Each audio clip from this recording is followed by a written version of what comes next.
Lesson 10, believe in truth. To abandon facts is to abandon freedom. If nothing is true, then no one can criticize power because there is no basis upon which to do so. If nothing is true, then all is spectacle.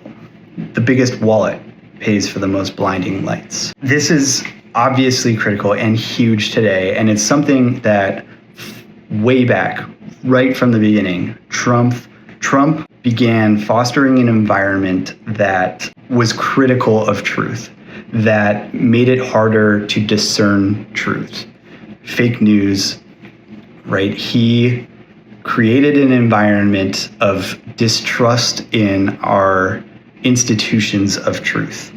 And he was intentionally exploiting something that people were seeing, right? To a degree, our mainstream media outlets had been letting us down. But Trump knew this, and he used this for malicious intent.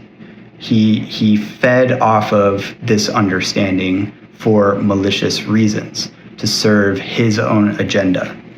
And so he exploited the people's recognition of this problem for his own gain. And so we get into, again, coming back to Victor Klemperer, who noticed that truth dies in 4 modes.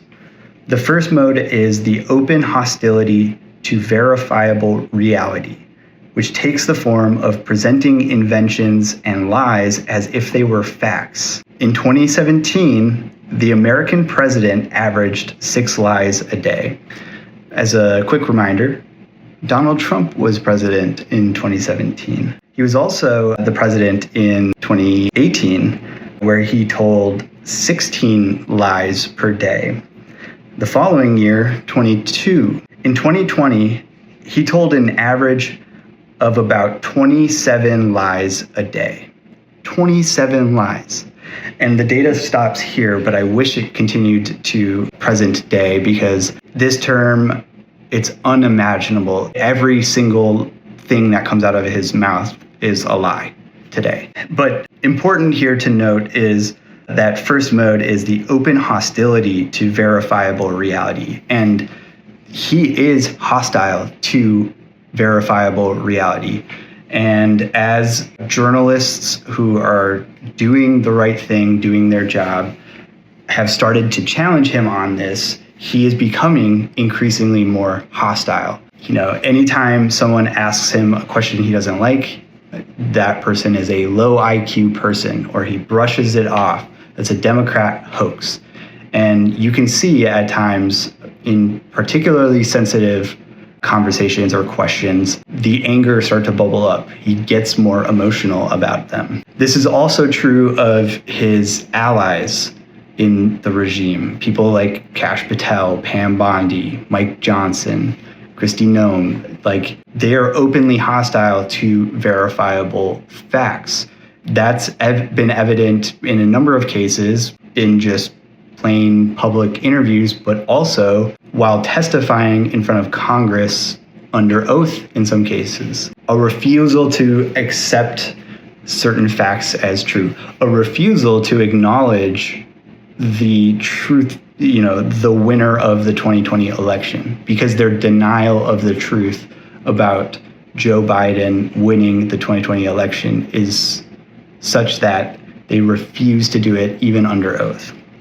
But notably, they won't say that Donald Trump won, they just refuse to answer the question. And that situation also becomes increasingly more hostile each day as well. The second mode is shamanistic incantation.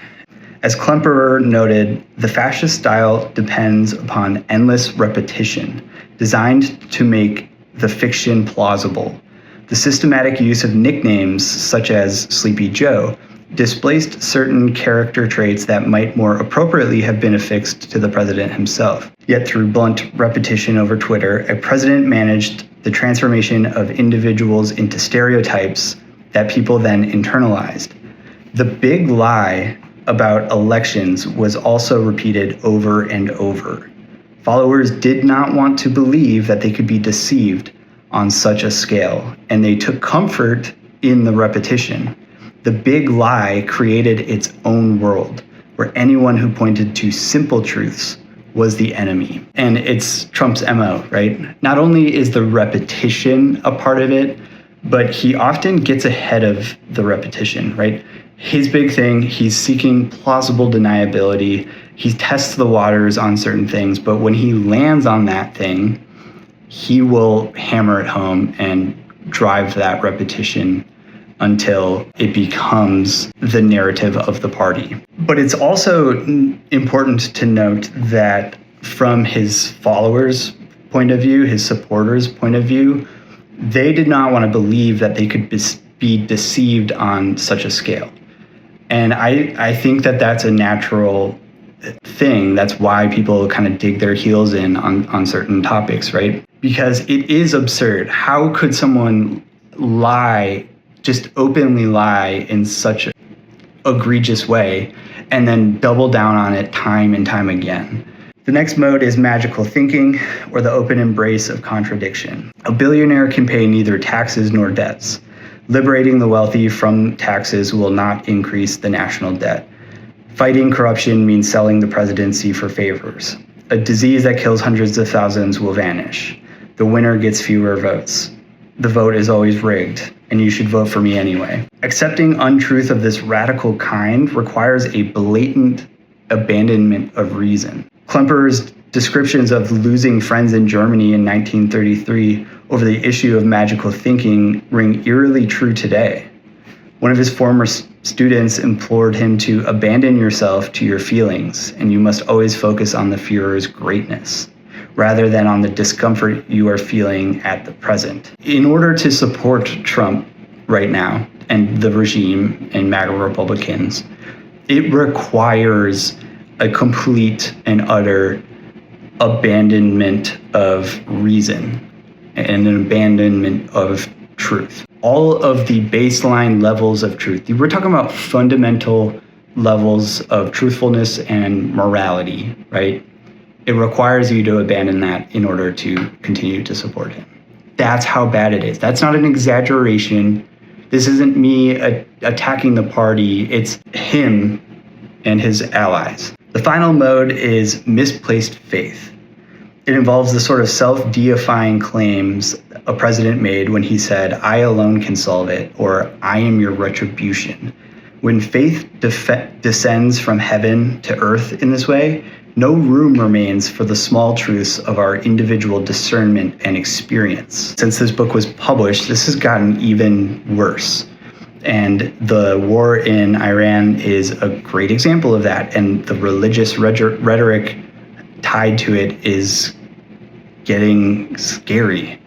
And Pete Hegseth specifically is spewing that to the point where military leaders are standing up against that because of that exact reason. When faith descends from heaven to earth in this way, no room remains for the small truths of our individual discernment and experience. In the end, post-truth is pre-fascism. So be kind to truth.